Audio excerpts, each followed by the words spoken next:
Welcome, Tamika, to our Meet the Founders edition. The goal of this interview series was basically to meet the founders of the organizations that are really making waves in the Black literary community, and also just getting to know the person like behind the screen, because oftentimes we see the organization, we see the social media handles, we see the work, but it's like, who runs? Is it the Men in Black? Like, who runs these organizations? So I wanted to like get a few founders and just have a conversation and let us know more about who you are and then more about your organization for those who may not even know about it, but they want to get involved or they've been looking for this type of organization and they don't have to search that far because you're here. Yes. Welcome, welcome. Hi, I am Tamika. I am the founder of Black Girls Who Write. Black Girls Who Write is a community for Black authors, specifically women first. I always have to say that. And then, of course, we do cater to the Black male authors, but it's always going to be Black women first over here. Okay. We do so many different things, not just on social media, but off of social media as well. We have different workshops, and we've already had like two amazing workshops. We have one coming up next week, and then we have our Creative Connection retreat that is coming up in October. So tickets are going on sale next week, next Wednesday, all for our newsletter subscribers. So get on that newsletter. And then after that, then it's open to the public. There is going to be 80 in-person seats available. Mhm. And then everything else is virtual. So, at first I was kind of like, do I want to do hybrid? But I see now it is starting to really pick up. Mhm. So definitely get your ticket. But I definitely wanted to make sure that Black women were seen and heard within this community. I Mhm. know we have a few people in the community that are part of New York Times bestsellers list and all that stuff, but we still want to make sure that Black women indie authors are seen and heard, and we want to make sure that they are putting their best foot forward into becoming not just a better author, but a better them. Like, Mhm. be your best self, show up as your best self, and just I really, my biggest goal this year is for authors, especially Black women authors, to really tap into, okay, I write, but what else can I do? Or Mhm. how far can I go? And get them out of that mindset of like, I can only write books. But it's like, Mhm. how can you expand your income, your talent to more than just writing books, or expanding your work to Mhm. other different pillars? Okay, that's a lot going on, but let's back it up just a little bit because you gave me a lot, and I think this is all like very helpful to authors out there, independent authors especially, because I feel like they're always trying to find that community that's maybe outside of readers, and that's not just like a book club or just like an events promotion, but something where it can just be them that's centered to help them advance in their careers, right? We Mhm. see like a lot of people doing it to help them, but not like a community where they can interact with each other. So I thought Exactly. that was really cool and different. So before we even dive more deeply into your organization, how did you get the idea? Like what, like you wasn't just sitting around like, let me start a whole organization for Black women to help them write and, get their businesses going and moving forward. Like what was the idea that motivated you to start it? And then what was the idea that said, all right, I have this cool idea. I think this would be cool, but what was the turning point that said, no, we need this? And then you taking those steps. So it kind of started with a tweet. um, Author Jay Nicole had tweeted about like how cool the Girl Have You Read event was, and I think their last event was in Memphis, Mm-hmm. like back in 2019. And she was like, "This would be dope if there was more events like this geared towards authors, for like networking and building partnerships and just learning more about this space and then expanding." So, and she was like, "I'm not good at events." And I was like, "Girl, I'll help you, diving into something I didn't know how far I was going to go." So then we started, we put together like a little survey, like on our author pages. And it kind of just branched from there. Like I had people like say like, do they want to be somewhere warm, somewhere cold? You know, what are they looking to learn? And just doing that like market research, and then like what should we title it, and you know the retreat name and stuff like that. I didn't know it was going to be kind of a whole community organization. Just off of that, I thought it was just going to be like a kind of a one and done event. Mm-hmm. And the leading was Black Girls Who Write. So my best friend Morgan created Black Girls Who Blog, Mm-hmm. and I texted her and I said, "Hey, girl, um, do you mind if I create Black Girls Who Write as like Mm-hmm. a subsidiary under you, kind of like how publishing houses have like an imprint?" Yeah. Yeah. And I say, because I don't want to take from you because you have bloggers over here, but I have writers in a sense of they write books, they might be journalists, they might be um, screenwriters, you Mm-hmm. know, and playwriters. So it's like those are two different things. Can they intertwine? Of course, but I wanted to make sure that the separation was definitely there. And she was just like, "Oh my God, thank you so much for like asking and reaching out." Because I didn't want to just like copy my best friend. I Mm-hmm. wanted her to like really understand and that how we could like kind of work together. So she was cool with this. I was like, all right, let me get the email, let me do this, let me do that, get the EIN, all that good stuff.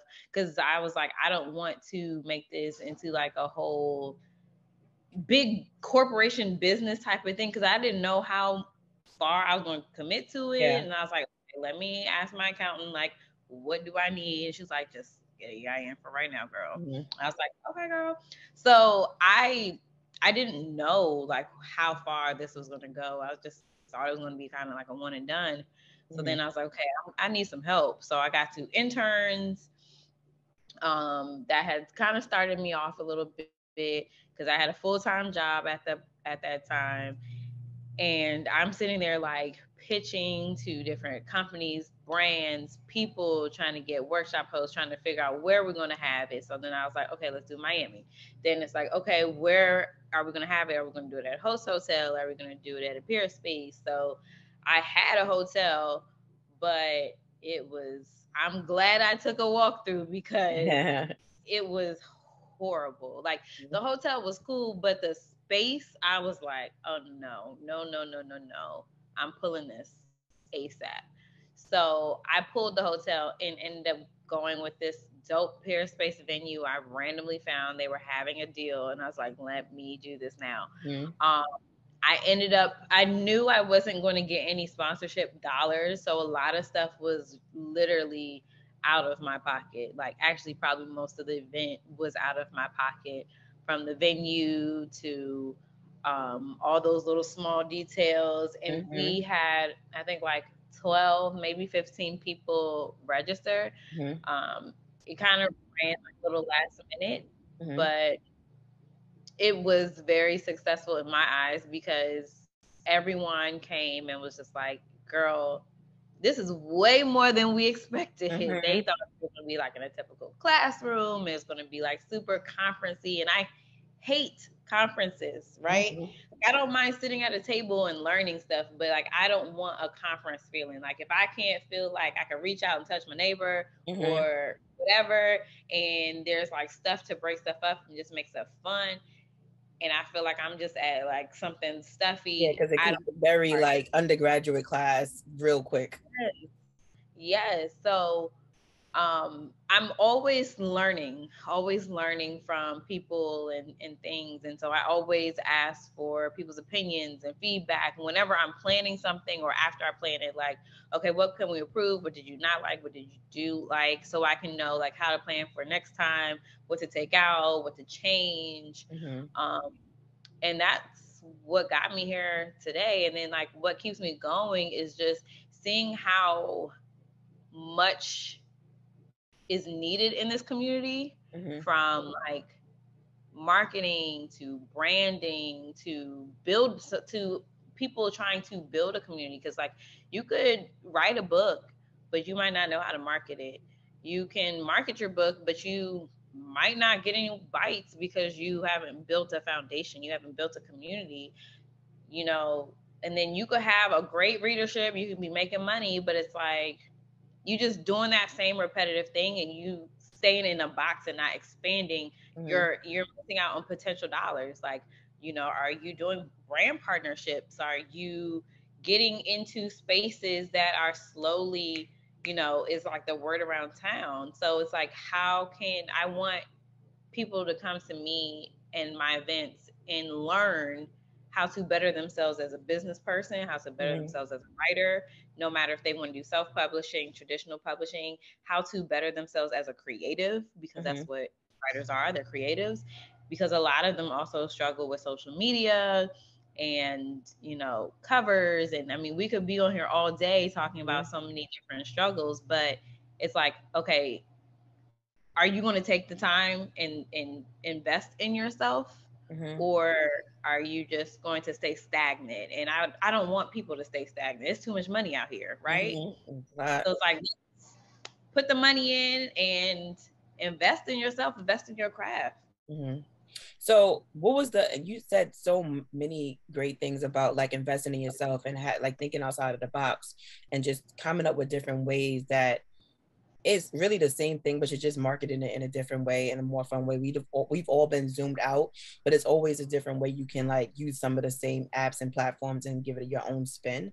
Um, Mm-hmm. so when thinking about all of the things that authors needed, what was the first pain point that you wanted to address and that you thought was like, okay, they resonated with this? Because a lot of times we can throw things out there. Because I know with us, the Sistah Girls Book Club, we didn't have Sistah Girls Academy, we didn't have short story contests, we didn't have, you know, it's so many things that you try to like throw out just to see what sticks. And how did you know, okay, this is what, like, this is the thing that got their attention, and this is something that I know it's going to work? Because there's so many people out here trying to create some form of community or an organization or something, and they're trying like, or maybe they're not trying, but I'm gonna just assume that they're trying different things. How did you know, like, okay, this is going to be something that I can stick with, or this is something that, you know, I'm going to go into the direction of them like having actual in-person events, and maybe not just like having like you know, e-courses or starting with something like that?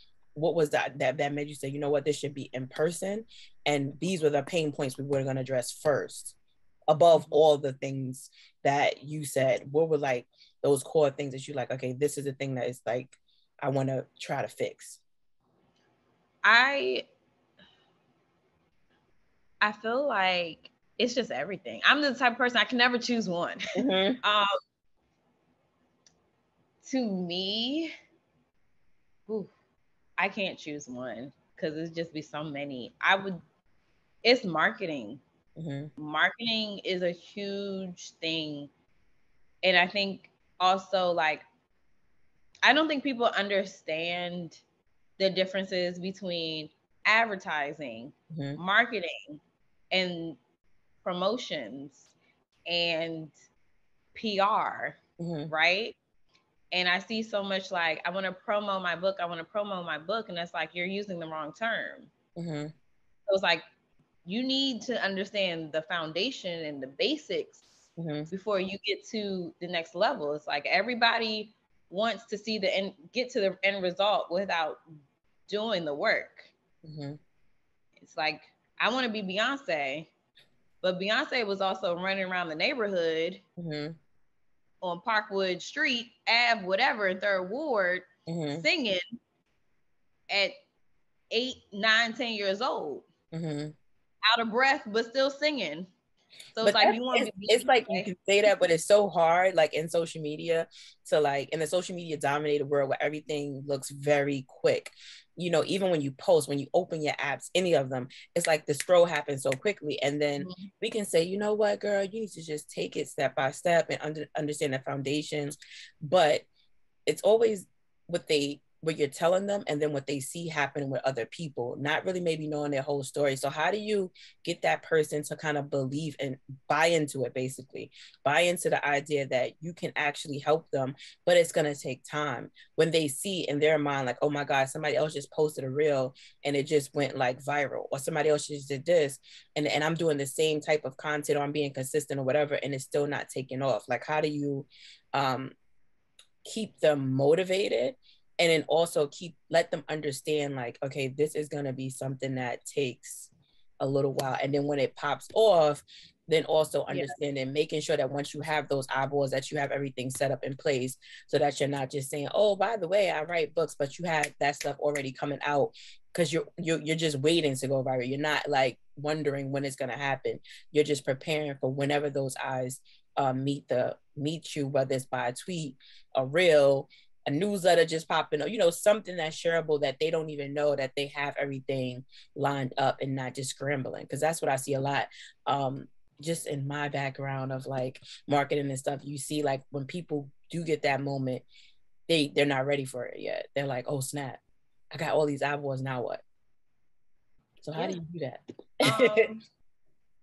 Because I also like have an agency called Aquarius Creative Agency, where I do like branding, and I don't just do book covers. I do like book marketing and book design, and like social media management and events. So I tell all of my clients, like, I don't do deadlines because life happens, right?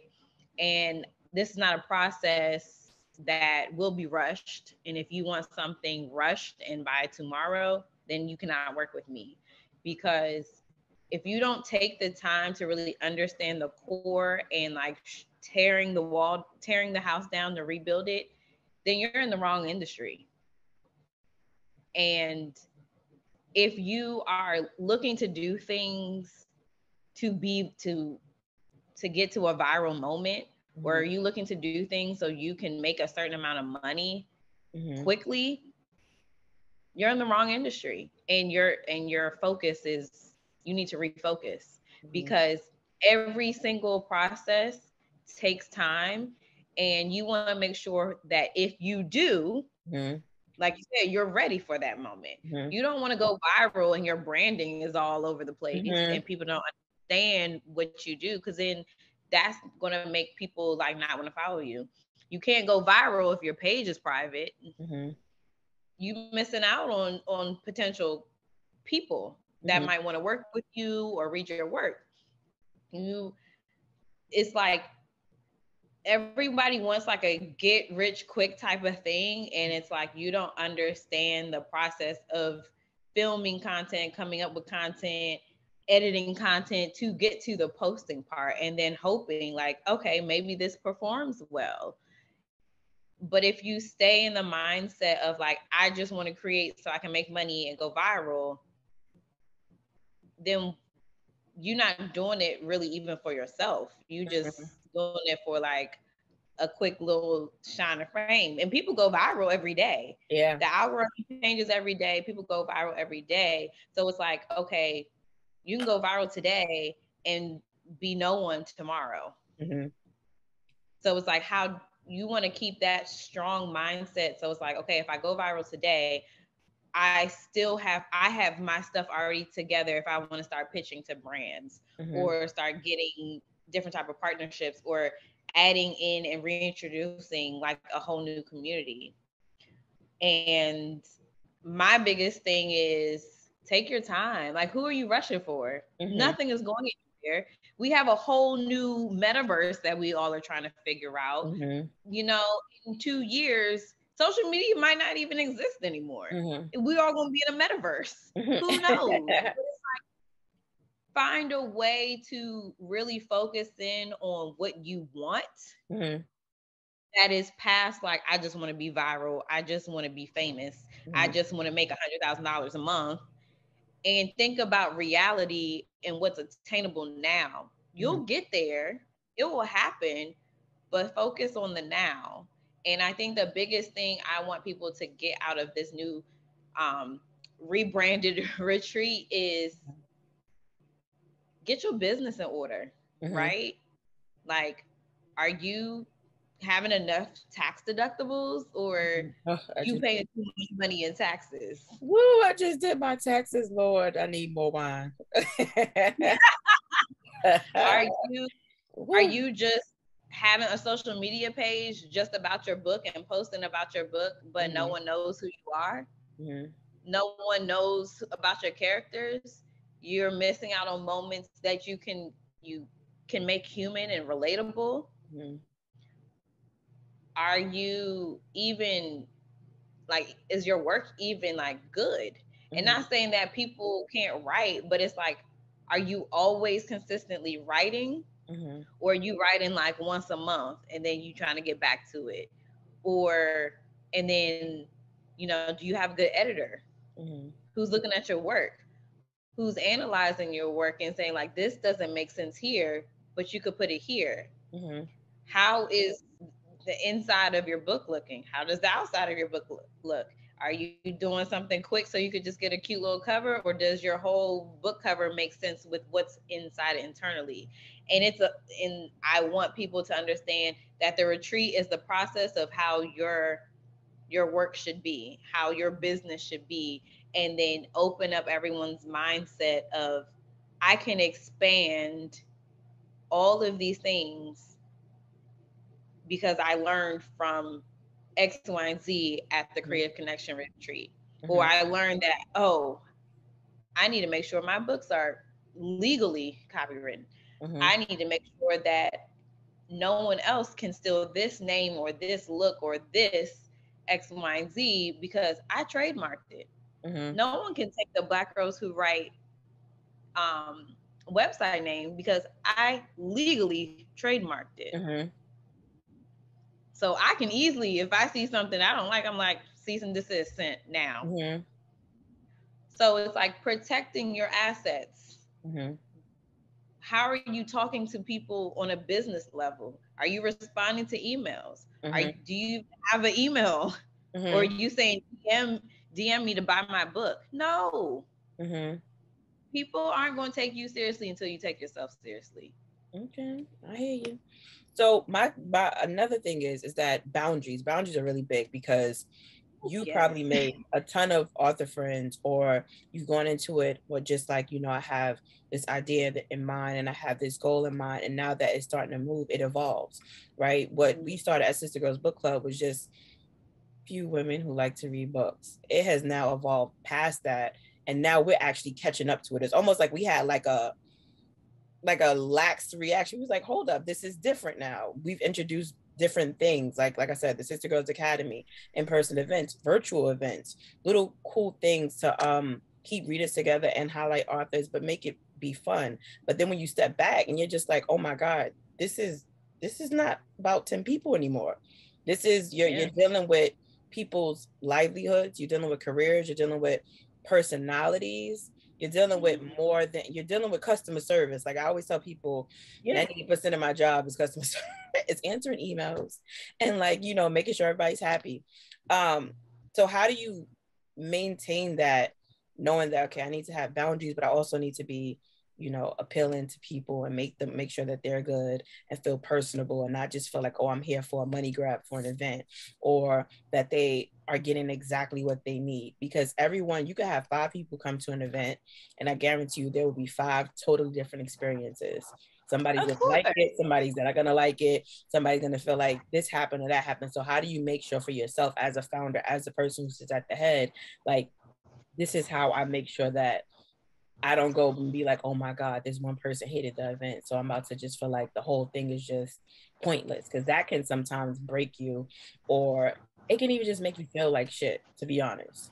So how do you Right. make sure that you have those boundaries set up where people can't just hit you up all the time, and then also like that internal level of just saying, all right, this is the job, and then we go into it knowing that you're not always going to get the best review, but still knowing that you're doing good work. Okay. I'm so sorry. My washing machine is so loud. And I hope it doesn't end up in here. But I am very strict.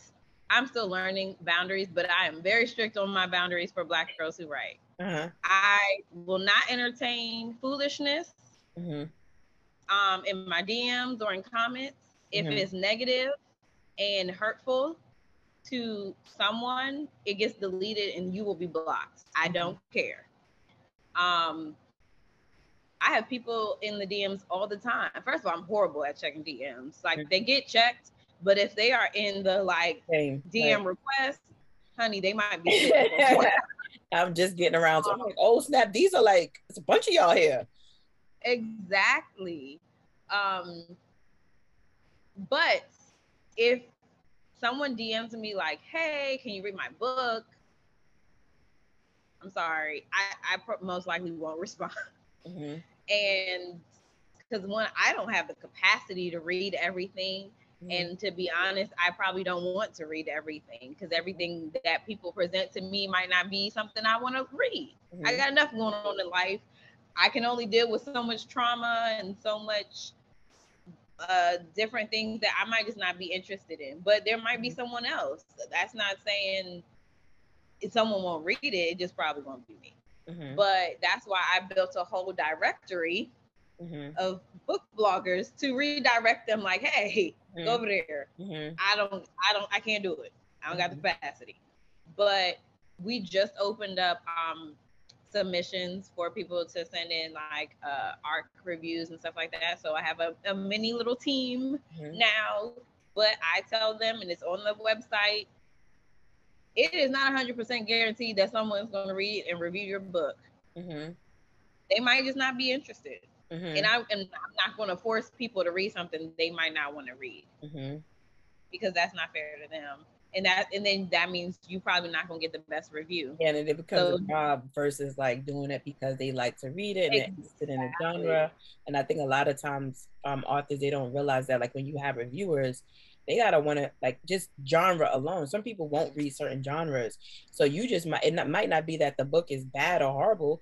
It just might be that the reviewer is not interested in that Mm-hmm. genre, and so that can just cause a lot of confusion way like way too early. It's just like no, it's not your book, it's not even you, it's just that these reviewers they like specific things, and like readers who Yeah. read they're very like specific and they're very like dedicated and they want to be entertained as well. They want it for like a job, you know what I mean?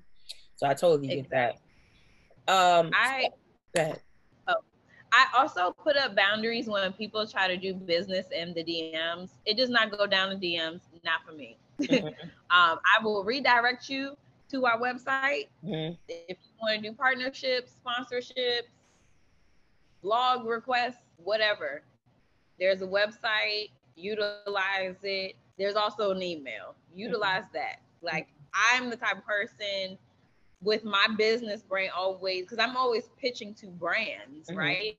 I don't pitch to brands in their DMs. If anything, I might go to their DMs to say, hey, do you have someone, a partnerships email or PR email that I can directly email? But I don't say, hey, buy my book and I want to be a speaker here. And it's like, I can't, because I can't keep track of that. Mm-hmm. Mm-hmm. I get too many DMs all the time, but I can keep track of everything in my email because I can filter stuff. So I always can tell when someone's really serious about something when they email me after I tell them to email me, or if they just take the initiative and just send the email. And I even love it more when people who want to do like business stuff and partnerships send me a media kit or a Mm-hmm. pitch deck, because Mm-hmm. I know like you got your stuff together, so I Mm-hmm. don't gotta ask. You already got it together, and Mm-hmm. you're telling me exactly what you want to do, why you want to do it, how it can contribute. I need all those things because I'm very picky when it comes to selecting speakers for my retreats. Mm-hmm. I'm very picky, and 9 times out of 10, I am seeking them instead of seeking someone who's seeking me. Mm-hmm. But if I end up working with someone or wanting to work with someone who reaches out to us, I'm looking at every detail you send me. And Mm-hmm. when I have to ask too many questions, like, well, why do you want to do this? Or if your email comes off confusing and I got to ask too many questions, 9 times out of 10, I'm just probably just be like, this is too much because I get overwhelmed Mm-hmm. very quickly. And if you want to partner with Black Girls Who Write, email Mm-hmm. us, please, because I do not do business in DMs.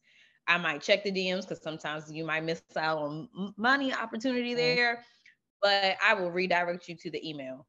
Email is the best and most professional way to get people's attention, especially when you get to like brand partnerships and sponsorships. People are not going to be talking about money in DMs. And you shouldn't be talking about money in DMs either, or doing payment transactions there at all, because that's not protecting you or the person.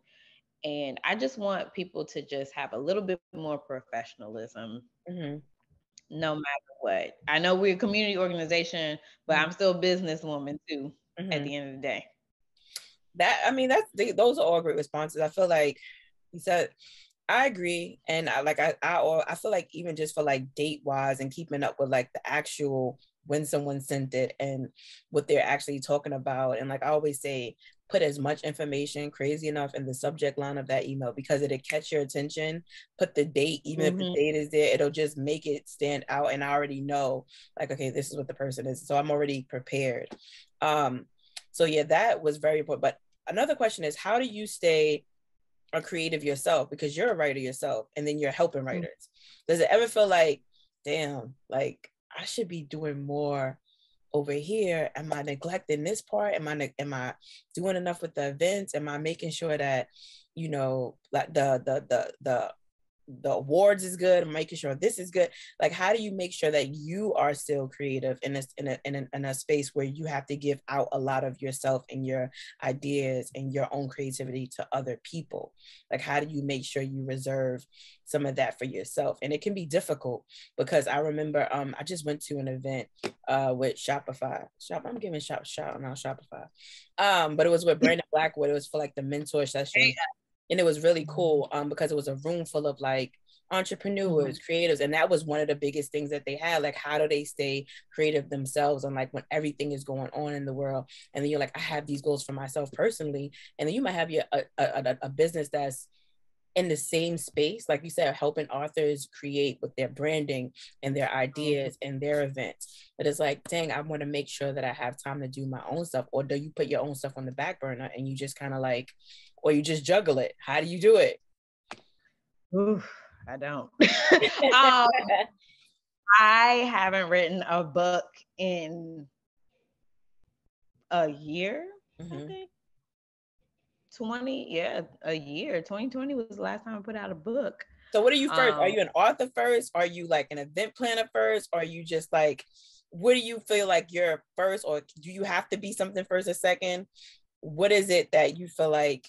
Because I'm like, as soon as you said 2020, I'm like, dang, so how do you you have this event coming up, that event? How do you give yourself time to just say like, all right, boom, this is my stuff. And then boom, that's their stuff.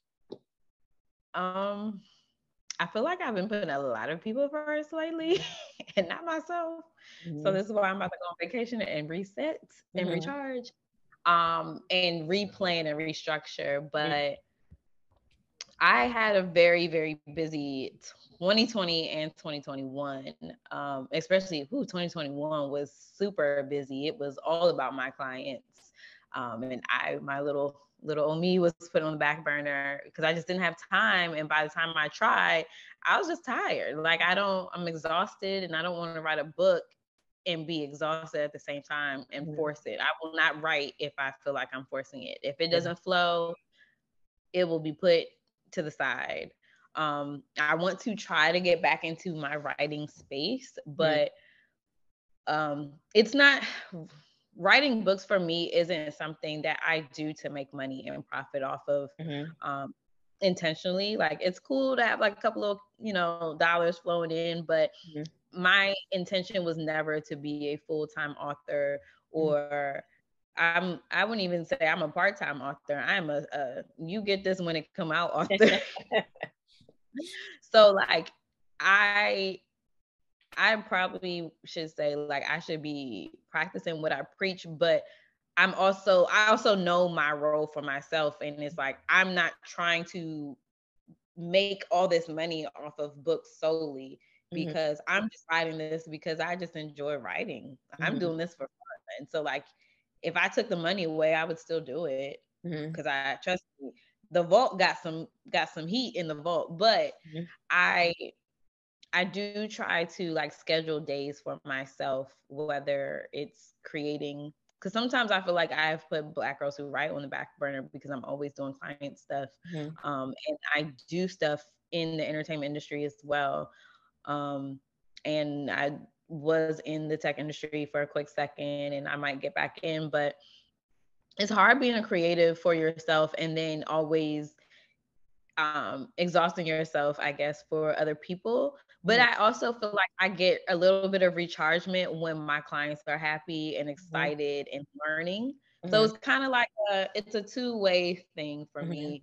But I would definitely suggest for myself, and this is probably a little love note for myself, is to schedule some time to write, Mm-hmm. a little bit at a time, just so I can personally get into the flow of things. But as a creative, my mind is always on. So if I'm not doing stuff for clients or for myself, I'm either watching TV, I'm listening to music, I'm searching something on social media, I'm looking at something in like Target is my favorite place to go when I need a little spruce of creativity or traveling. So my creative brain is always on no matter what. It never really turns off. It just, the only thing that turns off is if I'm actually doing something. Mm-hmm. Same. Mine is what television, like movies and like New York City and traveling. Like I can go to Soho and be like recharged, boom.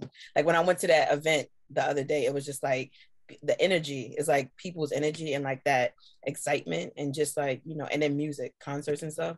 So I get it when you said that, like it's like certain things I can just go to and I'm just like, this is my zone to like tap in. And because it's like you're always on.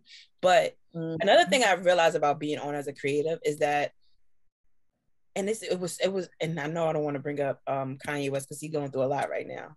We But could do it. We could do it behind. but one thing that he said that was really interesting, and I caught it, I'm not sure if everybody else caught it. He was like, some things that I want to do, I can't give it to Jay-Z and have him carry it out. I can only be the one to carry it out, right? Because it's like he knows that certain specific way. Like he couldn't have gave Jay-Z Jesus Walks beat and he would have got that. It would have been something totally different, right? And so when he said that, that was just like a boom. Because sometimes I'll have ideas, but like whoever, if it's an author, if it's like an idea from an event, and I'm like, dang, will they understand how this is supposed to look? Or when they, and it can be frustrating because you want to be of help, but then also it's like you want to make sure that they believe in it or that they see it the right way. So how do you know when you have clients like that they're being receptive? Because sometimes it can be scary for them too, because it's like, okay, it might be like their last set of money or like the money that they scrambled together, or like they might be at the very beginning stages where they're just like, I don't even know, I'm trying to do what I feel is right, but I'm nervous because I don't want to like mess up. They feel like it's a gamble in the beginning, because when you start anything new, you're still learning. You're always learning, but like at the very beginning, just feel like everything is just so new and it feels very overwhelming. So how do you get them to make sure that, okay, if I give you this idea that you want them to carry it out this way, but if they don't listen, that you don't be frustrated and upset, right? And then at the same time, I know I'm giving like a lot of layers, knowing which client to give which thing to. Like, okay, I'm gonna give this to this author because I know this woman, she gets it. This person, I'm gonna have to dial it back a little bit, give it baby steps because I can see the hesitation, right? And then this thing right here, I'm gonna keep that for me because I can only rock this right here. I know how I want this to go, and I love y'all, but this ain't for y'all. This is for Tamika. You know what I mean? Yeah, this is for me. How do you make sure that those things are covered? As because you always have like that idea, right? So how do you do that? So Imagine you had to take a break. It's like, girl. I just had to do this today. Well, not give I did give some ideas, but I with my like full author branding clients, I give them a worksheet. And even my clients that aren't authors, that are entrepreneurs, I give them a branding worksheet. Mm-hmm. And I normally give them like 2 weeks to fill it out. And all of them have been like, Tamika, like I really had to think. And I ain't never had to think this much until this time. And I was like, good, you need to think about what you want to do and your longevity in this.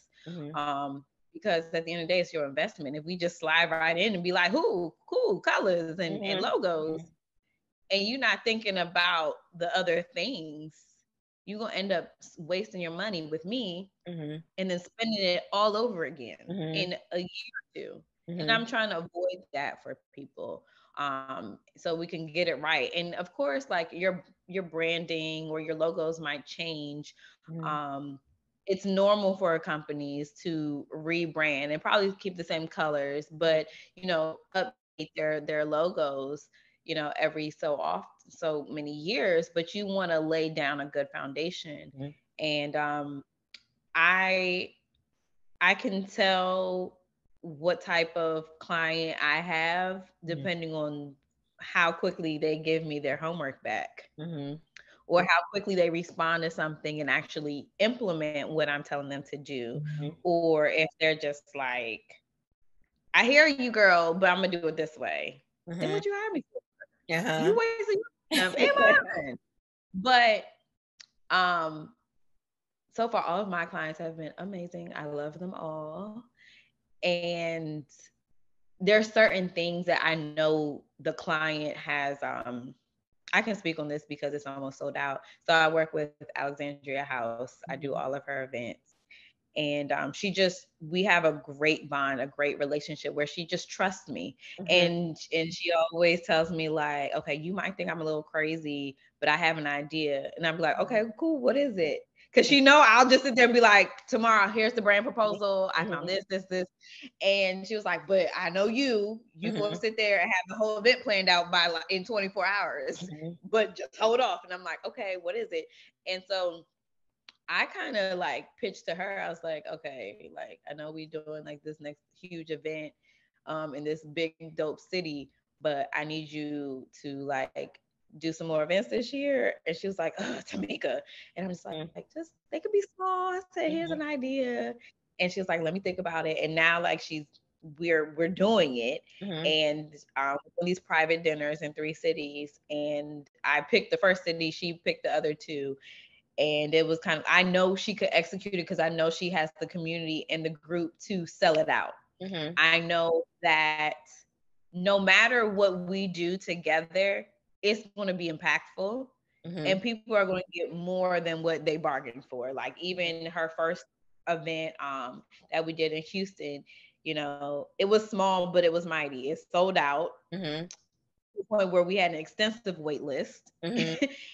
And I just do these intricate things and that I just really pay attention to it. And when I'm doing events for authors that are not just your regular, oh, let me just sell books, or let me do like a meet and greet. I create these moments that people will always remember. Mm-hmm. It's about, I'm a huge person on creating experiences, Mm-hmm. even down to my birthday party. Mm-hmm. So I know like one, what client will have the budget to do the things that I Mm-hmm. propose, and respecting that.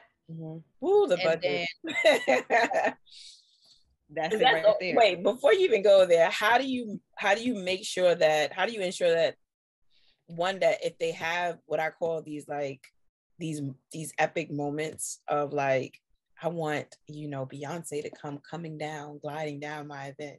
Then I want Blue Ivy to come in and say a poem. Like, how do you make sure it's like, girl, you got the budget for like 3 paper plates, 2 spoons, and maybe 1 napkin. Like, how do you make sure that the client doesn't get ahead of themselves, but also do it in a way that doesn't deflate like their confidence and just like their ideas completely? You know what I mean? How do you make sure that First, you do that?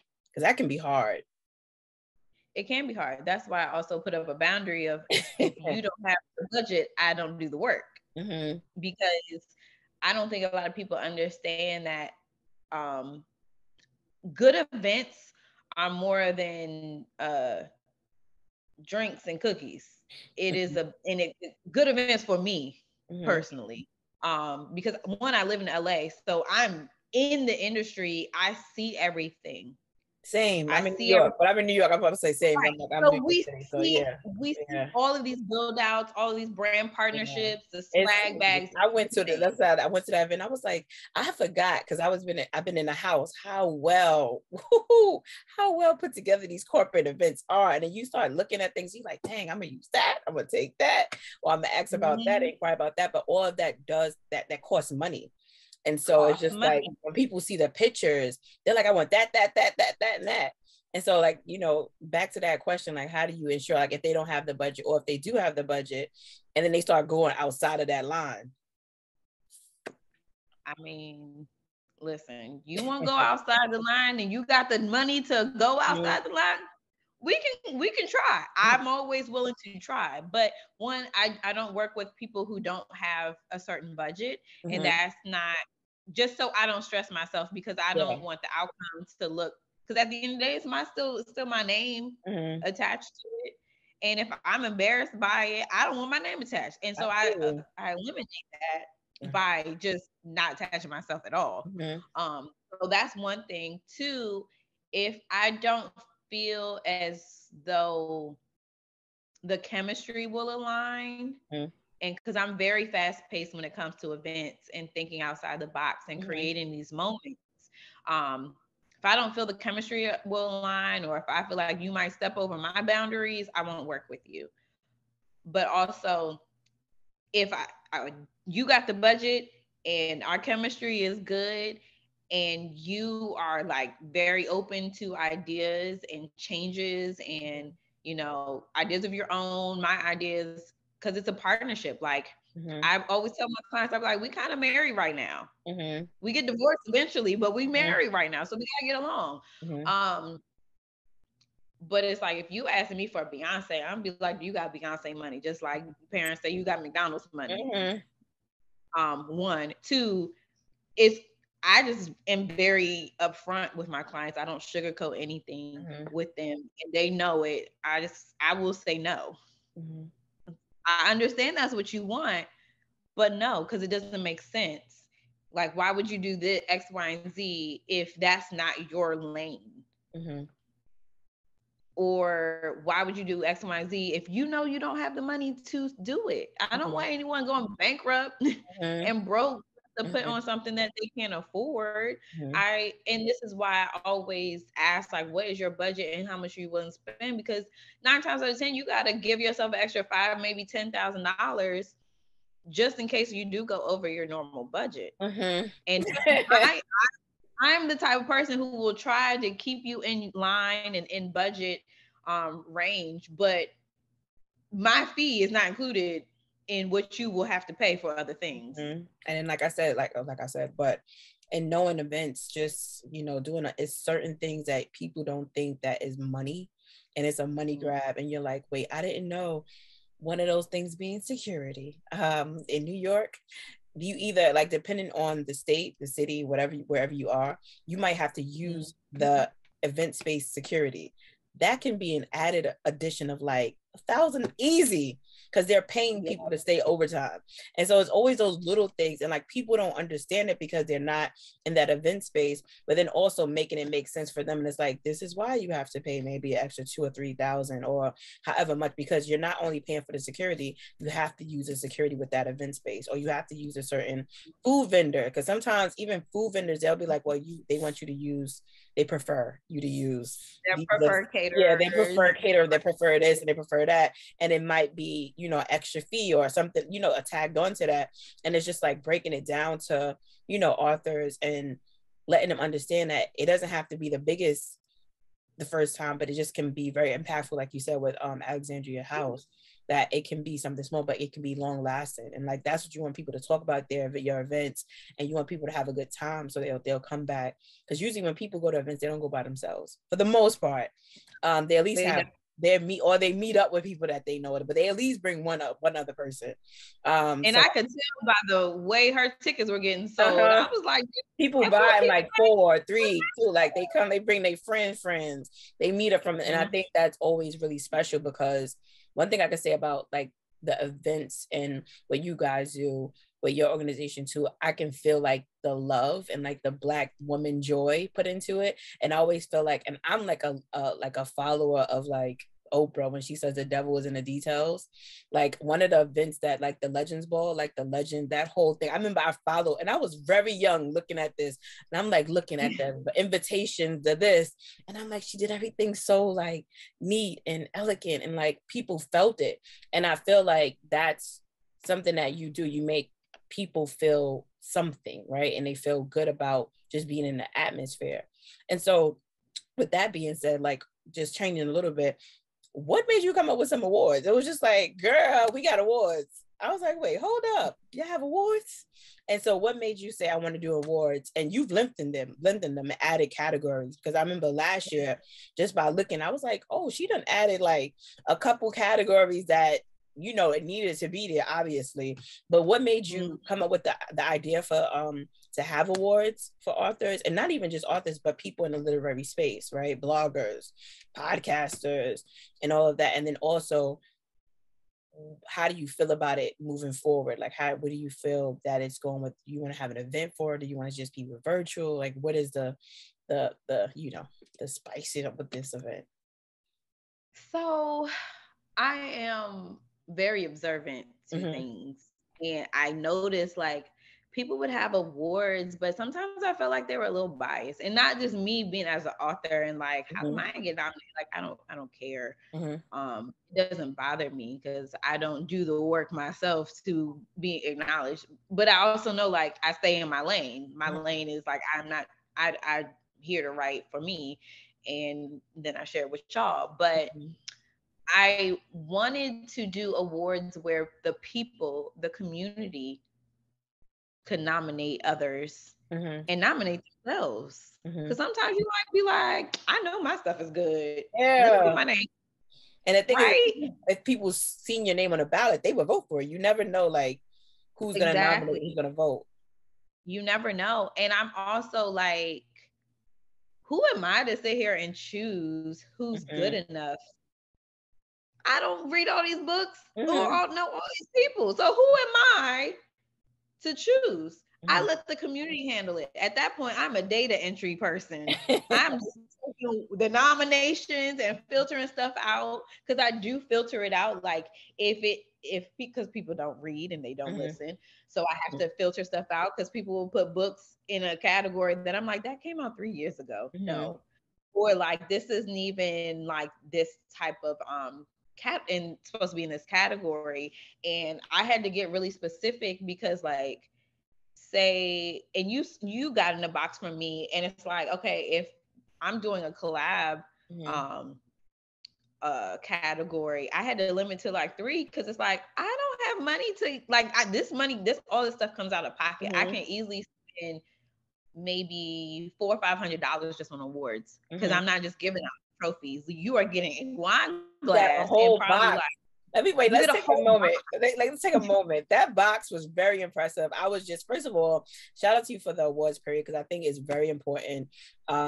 And I've been asked like 1,000 trillion times, is Sistah Girls Book Club going to do awards? And I will happily always say, no, we're not. We're never going to do awards as long as Black Girls Who Write has an awards, because I feel like we need to pour into things that already exist. I don't think we should limit ourselves to not creating, but I also think that just because you want awards, you don't just have to create it. Sometimes we can just pour into what's already there, right? And like have that like be highlighted, because there's so many people who still doesn't know that this awards exists. And if they knew, they would just be like, okay, boom, we have it, right? We have these things already set up for you. You don't have to like stress yourself out or figure out like, how am I, because there's somebody sitting there right now just like, dang, I wish there was an award but like Black women could do it. And it's like, girl, don't stress yourself out. You can just do it. But also, when we got nominated, was that last year we got nominated, and we like put it out to people. I didn't really think about getting nominated. We just kind of was just like, let's just pump it out and see what happens. So when we got nominated, I was tight. And then we won for Best Black Book Club. And then this year, I definitely wasn't. I'm like, okay, we already won one time. So let's just, but we got nominated again for the bloggers. And I promise you, we did not nominate ourselves, because we always, like, we are so used to promoting things. Because if I nominated myself, I would have just said it. But because I do have that ego, I'd have been like, yeah, I nominated myself. But I did it, honestly. And I just put it out. And then we went for Best Blogger. And I was just like, oh, that's dope, because, you know, not only are we a book club, we actually write a lot of stuff in like editorials and stuff like that. So it's good to be recognized, right, in that way. And I feel like when we got the award, I wasn't expecting it to look like that. Honestly, I thought it was going to be like, I don't know, a certificate, a plaque. I don't know. I wasn't thinking about it. But then we got the box. I was like, oh shit, like they care about us. Yeah. They care about me.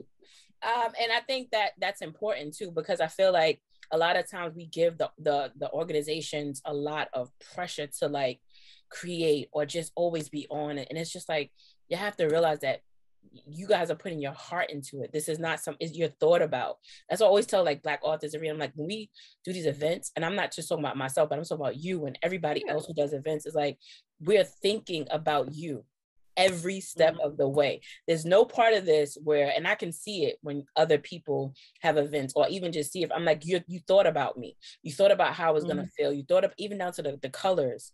Like, you thought how it would make me smile. You thought about where the photo booth would go. You thought about if we're gonna drink champagne here, we're gonna take pictures here. You thought about how I moved in the space. And I think that a lot of times, and that's why I wanted to like really speak with you, people don't just give you your flowers because it's just like, oh, they're gonna do that. Of course they're gonna do awards. Of course she's gonna have an event. And it's like, yeah, I gotta understand. Just like sometimes, just say good job. Like, even if you know what I mean, just like give people their flowers. So I know I'm going on like a whole tangent, but like I really want to say thank you, like really for like really just thinking about Black women in that way. And I know you have Black men included too, but just thinking about us in a way that's more than just like, give me your money, girl, come get your book signs and have fun, and just putting it together, because you can tell the difference, right? You can tell even like I said, with the pictures and like the smiles and like the reactions afterwards. And I feel like that's always motivation to keep going. I always tell us, like, for us too, that's the motivation. Like, oh, that was helpful, or that I had fun, or I learned something new. And so thank you for that. And then also back to the question, like, where do you see the awards going? Do you feel like it's going to be something in person, or do you feel like it's still going to be something virtual? Like, how do you want this to like evolve? Or are you like cool where it's at right now? Okay. Oh Lord. So one, I explained I'm gonna go back to the question one, then I'm gonna get to that one, because I expanded the categories because I also felt and noticed that people would limit their categories, but also just authors and not like readers who are taking time to read stuff and review stuff, to bloggers, to other brands and community organizations within this group, because it's a lot of them being created, or there's just a lot of them already. And I wanted people to feel seen. And I also limited like how many times someone could win in that category, because we also know, like, people be like, oh, well, it's favoritism, blah blah blah. Ain't no favoritism over here, because especially with awards, because I want everyone to shine. I want everyone to get the same chance, because at the end of the day, if you win one category this year, you can't win it again for 2 more years. Give other people, I want other people to have the same chance. Because if not, it's going to be the same people winning over and over again. Just how powerful, their readership is, because they took time to build their community. But I wanted to give other people a chance. And that's why I also like really was thoughtful in these awards, because I didn't want it to just be a trophy. I wanted it to be something that is usable all the time, that will remind you, like, can I curse on here? It's Zoom, girl. Okay. I wanted to remind people, or people to remind themselves, like, damn, I am that bitch, because I won this, and then drink out of it. And I was like, not everybody has to drink wine, but they can make a little cocktail and put in anything in the cup, in the glass. Water, they can put tea, like, it's your world. You could do whatever you want. And I wanted that to be a reminder, but I also wanted to create little things to go with that experience of winning. So that's why I always try to change it up with either like something Black owned, whether it's like soap or body butter or whatever, and I partner with other brands, or I just buy straight from them. Sometimes they gift it to me, sometimes I buy it. I don't mind whatever way I can help. And as far as like how far this is gonna go, ooh Lord, I don't know if I see myself creating like a whole in-person event around awards for right now. because I kind of like the box experience. I do like the box experience. I'm just like, but I mean, they could get that as well because I've been to awards. Well, And, yeah, they you know, could. But then I'm just like, that's a whole nother thing, an event that I have to mhm, really think about. And it's just like, who so many people get nominated. mhm, Like sometimes there's like 30 people nominated for one category. So mhm. then I'm like, okay, and there's like 13 to maybe 15 categories. That's a lot of people. I'm just saying, we watched the BT Awards. I know, I But know. it's just a I thought. You don't have to feel the pressure. Just a thought out there. I think that There's no pressure. it would be I cool. honestly haven't thought that far into it. I just be Mhm. trying to take it every day. Like, damn, I need to email these people and get their address. Or dang, I need to like figure out what I'm going to do this year for the box. Or dang, we changed the branding. So I need to update all of the stuff that needs to be in the boxes. So it's like I just be taking it one day at a time. Mhm. Honestly, So, me and what's my your little advice to other people who want to create? Because there's someone right now like, dang, I want to create a community with Black women and like do something with writers or authors and put their own spin to something or do something similar. Um, or just they're running their own organization now and they feel like they're burnt out and they feel like, dang, I'm putting all my money in this and people are not responding the way I want to, or they feel unmotivated. So, do you have any advice or just like thoughts on that? Audit your shit. Audit your shit. Like, if your social media ain't doing well, figure out why. Mm-hmm. If your business isn't doing that well, figure out why. Like, everything needs some type of analyzation. Mm-hmm. And if you're just pouring yourself into something and not seeing results, you need to figure out like, why am I not seeing results? Mm-hmm. Is it this? And like, talk to people. We're always talking to people because I'm always trying to figure out like, what other content can I create? How should I, restructure the newsletter? Or, how do I need to engage more? Because it's me and like a few other people, but like people have full-time jobs and Mm-hmm. I have other things that I'm doing where I can't always engage 24/7 or post every day Mm-hmm. anymore. So I'm always auditing and I'm always talking to the community, whether on Twitter is easy for me to like talk back to people. But like even on Instagram or on stories and asking questions like, what do you like? What more do you want to see? And if people don't respond, I ask again. It could be the time of day it's not responding. It could be the day, Mm-hmm. that day. But I always ask. I can always ask in a newsletter. But I like hearing feedback so I can know where to improve or where to keep going.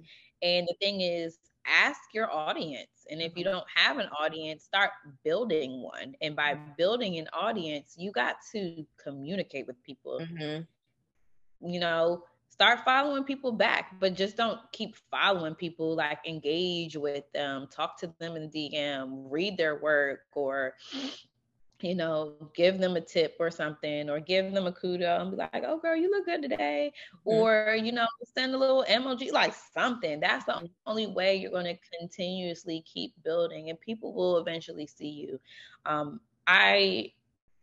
I don't really do anything for Black Girls Who Write to be viral. And I get my publicists ask me this all the time, like, okay, so you want to do PR, but X, Y, and Z. And I just like, I really don't care. I just want the people to be happy at the end of the day. Like, would I like recognition from outlets? Of course.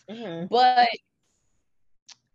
at the end of the day, I'm okay if I don't get any recognition, but the people who I went to always say, something or yeah. something is happy. I always say Because Black women, that be the recognition right there. It's just like that's when the you got a recognition right gang of here. Black Because women to bring them the out, mouth. and like from, because I'll tell you, Black women will tell you if they don't like something, and they'll do it. And what I like about this community, they'll do it in a way, for the most part, that's very gentle and that's loving, and that you can kind of like, okay, I got it, I understand. Because I remember when we had Behind the Pen, not the first year we had Behind the Pen, and I remember I forgot what event it was. Everybody was talking about how hot they were. And it wasn't because they didn't have air conditioning. They were hot just because a lot of people in the room and you have air conditioning, you max out. So I had to think of somebody was, and then a woman, she's older than me, wiser than me, I guess. She was like, when y'all have y'all event, y'all better make sure y'all have some fans or something. Cause at my age, I have heat flashes. Yeah, it was something like that. And then that literally was the thing that made me get fans, because I wasn't even thinking about fans. And so it can be that little thing, but it's like Black women will always talk to you in a way that can grow you, and that they'll show you that love. Like they will. Like I feel you when you say, like, if I don't ever get X, Y, and Z, it will be cool. But it's like when I know that these people then came and they had a good time, where they be like, yo, you introduced me to this new author, or you introduced me to that. It's like, that's really like where the magic is. Like, you know what I mean?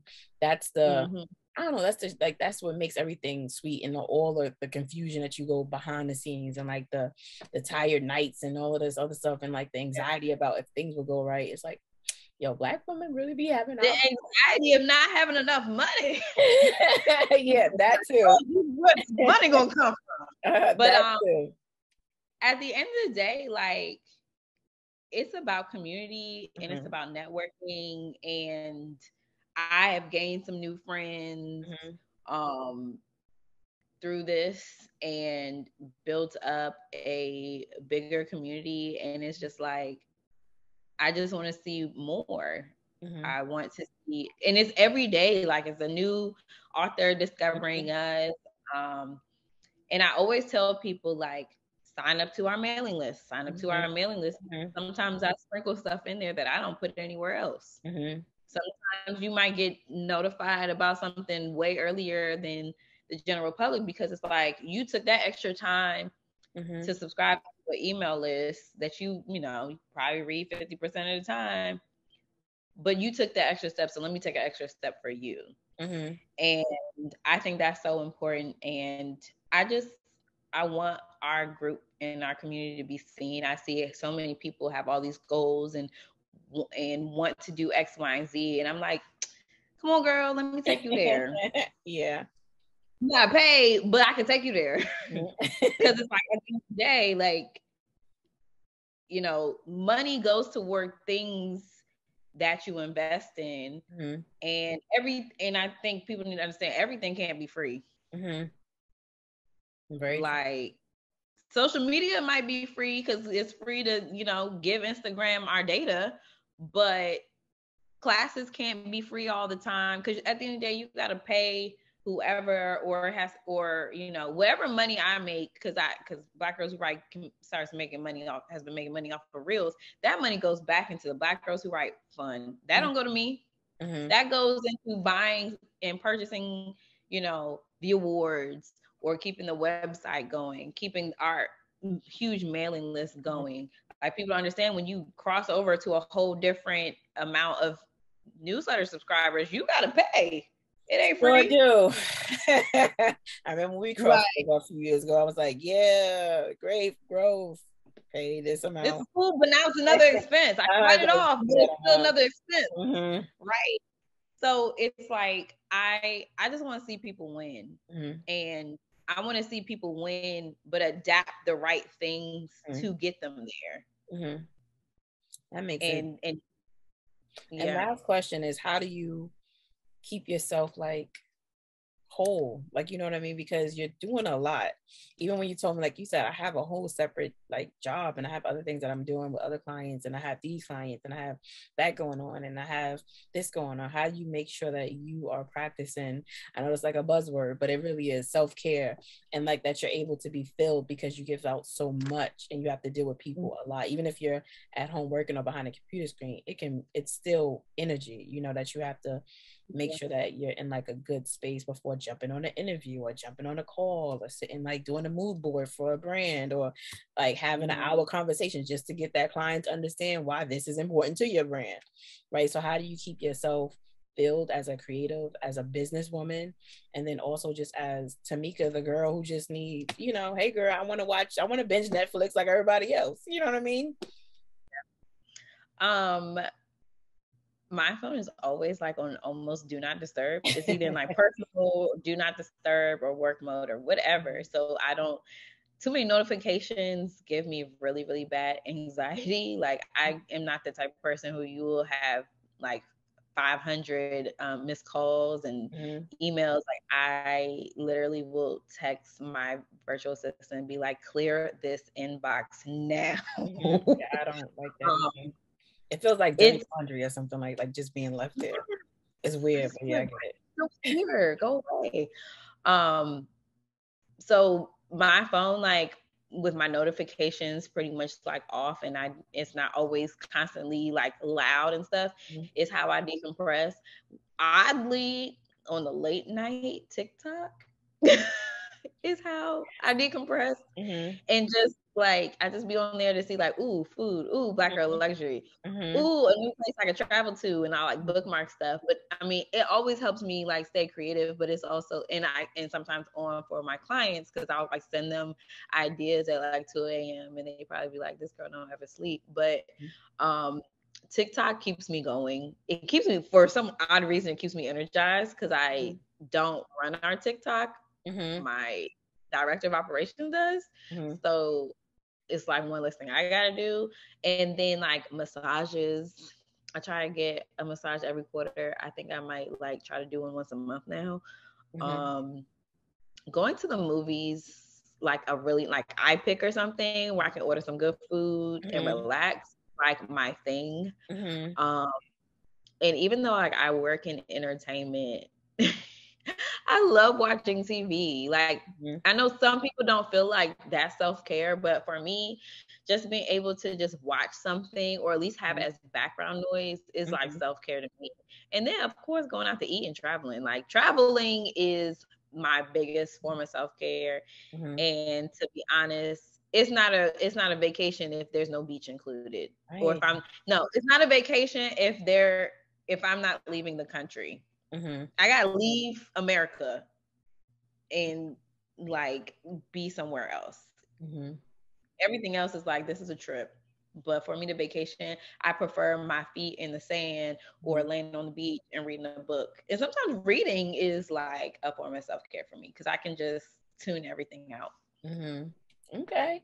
So last question, what's up next for Black Girls Who Write? What do you hope? And like if you had to say in like the next 5 years, where do you see Black Girls Who Write? And then also, what do you have coming down the pipeline that people can sign up for, look out for, plug those social media handles, and like let the people know where they can find their community?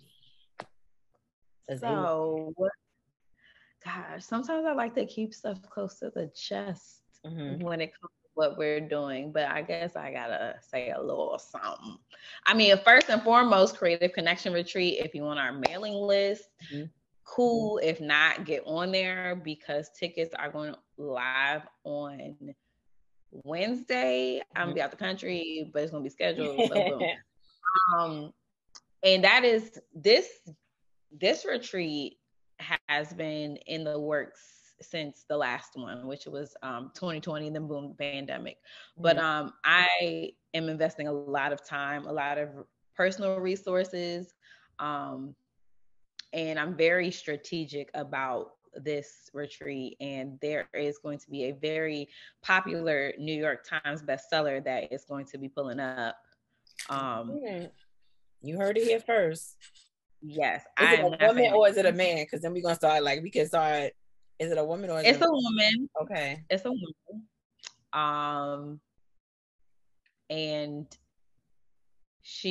her book is being adapted into a movie. And is it the first time her book has been adapted? You don't know. And then we start like okay, it's not that person, not that person. I can't grip all that. I already gave too much. Can you give us the genre that they write in? I'm trying to give the people something, an exclusive, a flex bomb moment. Can you just tell us the genre?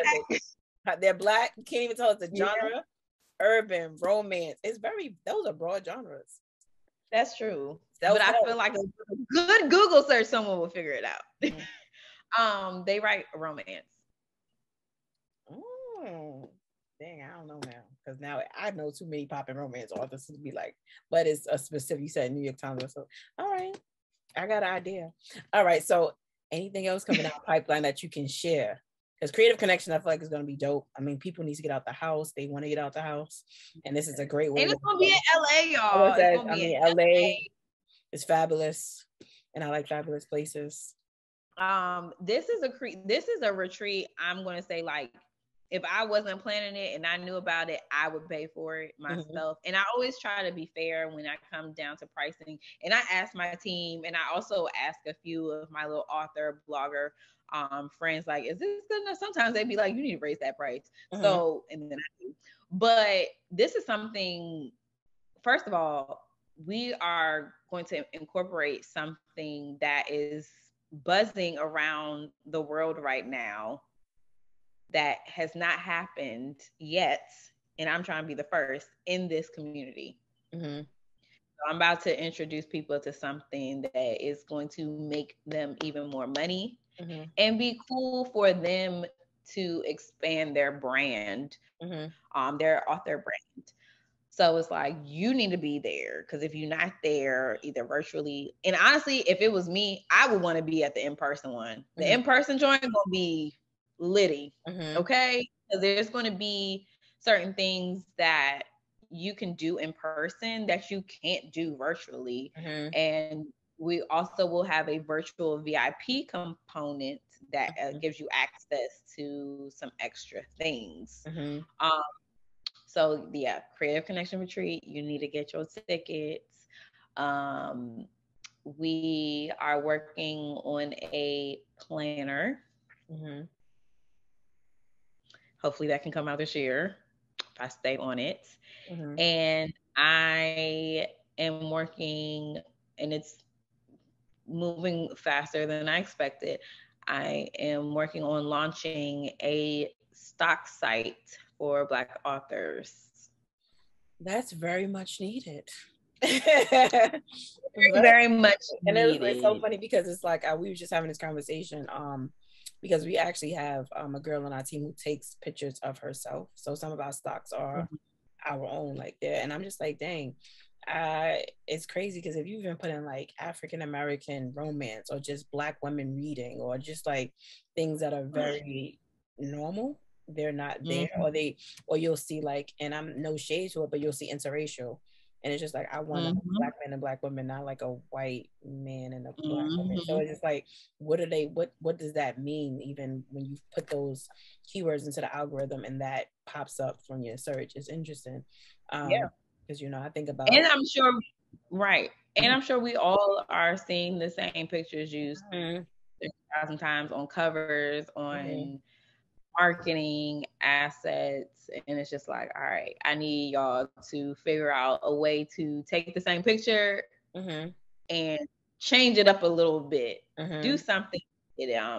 So that's another thing I'm working on with a huge list of Black photographers. So if I can get them to do what I need them to do, we can launch this bad boy before the end of the year is over, because I'm ready. It's definitely a need. Definitely a need. And those are pretty much it. We are going to refigure out our script to screen event that was supposed to take place last October, but the pandemic. Actually, it was supposed to be in 2020, but the pandemic. So I'm trying to figure out if I want to do it next year, and that's going to be in DC. Okay. Well, that's a lot for people to like. They can pick and choose. Go get your conference ticket, your retreat ticket. Sorry, not the conference, but retreat ticket. They can wait on the stock, because I know the stock that's gonna be big, because it's needed. Trust me. Every day I go on the stock, I'm like, here we are. It's frustrating. It's not. Yeah, it's very frustrating. So I think that's gonna be dope. And then of course, a lot of people want to turn their books into films, and like to just have access to that, I think is going to be great. So I'm excited for you, for your team, for the organization. And make sure y'all sign up for the newsletter to be in the know. That's always where the jewels and gems are dropped. And thank you so much, Tamika, for taking the time out, because I know you're very busy, clearly. If I didn't know before, I definitely know now. And that's it. Thank you. This is great. We just met the founder of Black Girls Who Write. Now everybody's like, well, I thought. It's like, no, girl, you know now. now. If you don't know, now you know. Now you know.